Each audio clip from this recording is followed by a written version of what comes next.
नमस्कार मित्रों, स्वागत है आपका हमारे इस यूट्यूब चैनल पे। सबसे पहले जो आज सुबह एक वीडियो डाली है जिसमें एक प्रश्न में थोड़ी सी गड़बड़ हो गई है। प्रश्न कुछ ऐसा था कि जो पियाजे हैं उन्होंने संज्ञानात्मक अवस्थाओं के कितने भागों में उसको विभाजित किया है। तो उसमें मैंने 2 पे टिक करा दिया, तो वो पहले ठीक कर लीजिएगा। उसका उत्तर सही होगा 4। 4 अवस्थाओं के बारे में पियाजे ने बताया है। तो उसमें 4 अवस्थाएं होती कौन सी, तो वो भी सुन लीजिएगा। संवेगात्मक होती हैं, पूर्व संक्रियात्मक होती है, मूढ़ संक्रियात्मक होती है और औपचारिक संक्रियात्मक होती है। तो 4 हिस्से हैं विभाजित जिन्होंने किया है पियाजे जी ने संज्ञानात्मक अवस्था को। तो उसको पहले ठीक कर लीजिएगा, थोड़ी सी वो गड़बड़ हो गई है। अब बात करते हैं इसकी। तो भाई लाइव सीसीटीवी सर्विलांस से होगी परीक्षा की मॉनिटरिंग। तो एक नई खबर है, थोड़ा सा एक्टिव रहने की ज़रूरत है। तो यूपी टेट 2021 राज्य स्तर पर बने निगरानी केंद्र से हर गतिविधि पर होगी नज़र। उत्तर प्रदेश शिक्षक पात्रता परीक्षा 2021 की निगरानी इस बार लाइव सीसीटीवी सर्विलांस से होगी। राज्य स्तर पर नियंत्रण कक्ष से निरंतर परीक्षा केंद्र की सभी गतिविधियों की निगरानी होगी।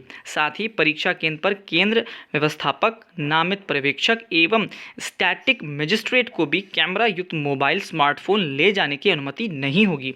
कैमरा रहित सामान्य कीपैड वाला फ़ोन ही ले जा सकते हैं जो स्मार्टफोन की श्रेणी में ना आता हो। यह परीक्षा सूबे के 75 जिलों में बनाए गए 2554 केंद्रों पर संपन्न होगी। जिले में यह परीक्षा 183 केंद्रों पर आयोजित होगी। 28 नवंबर को यह परीक्षा 2 पालियों से संपन्न होनी है और पहली पाली में सुबह 10 से 12:30 बजे तक और प्राथमिक स्तर की परीक्षा होगी, और जबकि दूसरी जो पाली है वो दोपहर 2:30 से 5 बजे तक होगी। प्राथमिक स्तर की परीक्षा के लिए करीब 12 लाख बच्चे हैं, 12,91,000 बल्कि 13 लाख बच्चे हैं, और जो उच्च प्राथमिक है उसमें करीब 8,73,000 बच्चे हैं। प्राथमिक स्तर की परीक्षा सूबे के 2554 केंद्रों पर आयोजित होगी, जबकि उच्च प्राथमिक स्तर की परीक्षा के लिए प्रदेश भर में कुल 1747 केंद्र बनाए गए हैं। माफ करिएगा। परीक्षा सकुशल संपन्न कराने के लिए सचिव परीक्षा नियामक प्राधिकारी की ओर से सभी केंद्र व्यवस्थापकों और केंद्र अध्यक्षों को जरूरी निर्देश भेज दिए गए हैं। परीक्षा केंद्र पर प्रत्येक पैकेट परीक्षा शुरू होने के 1 घंटे पूर्व ही केंद्र व्यवस्थापक द्वारा 2 कक्ष निरीक्षक तथा पर्यवेक्षक की उपस्थिति में खोला जाएगा तथा प्रमाण पत्र पर हस्ताक्षर किया जाएगा। गलत प्रश्न पत्र पैकेट खुलने पर पूर्ण जिम्मेदारी केंद्र अध्यक्ष की होगी। परीक्षा में श्रुत लेखक साथ लाने व परीक्षा अवधि में अतिरिक्त 30 मिनट प्रदान किए जाने का लाभ केवल उन्हीं परीक्षार्थियों को मिलेगा जो पूर्ण रूप से दृष्टिबाधित, लिखने व गोला करने में असमर्थ होंगे। तो जो बच्चे हैंडीकैप्ड हैं उनके लिए इतना टाइम एक्स्ट्रा मिलेगा।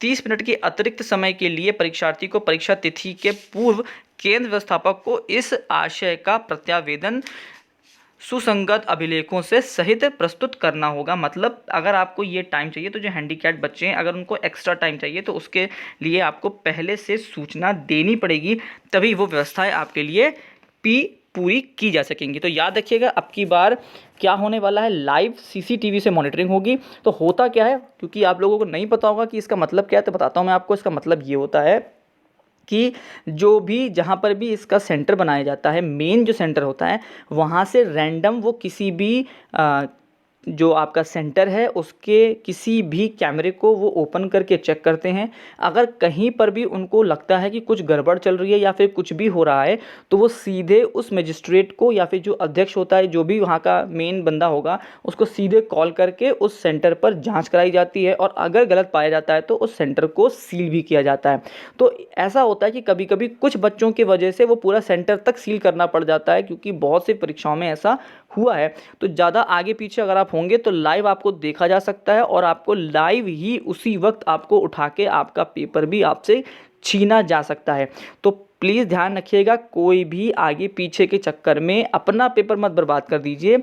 अपना पेपर अपने से दीजिएगा, पकड़ जाएंगे तो आपका पूरा साल और ऊपर से जो आप पे कार्रवाई होगी, जो जेल या फिर जो भी आपके ऊपर कार्रवाई करनी होगी, वो फॉर जो PNP है वो डिसाइड करेगा। तो इस तरह की चीज़ों से बचिए, अपना पेपर स्वयं दीजिए और अपने पेपर पर ध्यान दीजिएगा। आगे पीछे करने पर आपका जीवन बिगड़ सकता है। तो ये थी खबर, ध्यान से पेपर दीजिएगा। सभी को बेस्ट ऑफ लक है। अभी से तैयारी बहुत ज़बरदस्त रखिए। और हाँ, एक बात और कि पेपर जो है वो मैंने ओपन कर दिया है, बच्चे पेपर दे रहे हैं और बहुत अच्छे नंबर लेके आ रहे हैं। तो देखते हैं, आज शाम तक रिजल्ट आपको दे दूंगा कि कौन आता है इस बार के टेस्ट में टॉपर। लास्ट तक आपने वीडियो देखी उसके लिए बहुत बहुत धन्यवाद। आपका दिन शुभ हो।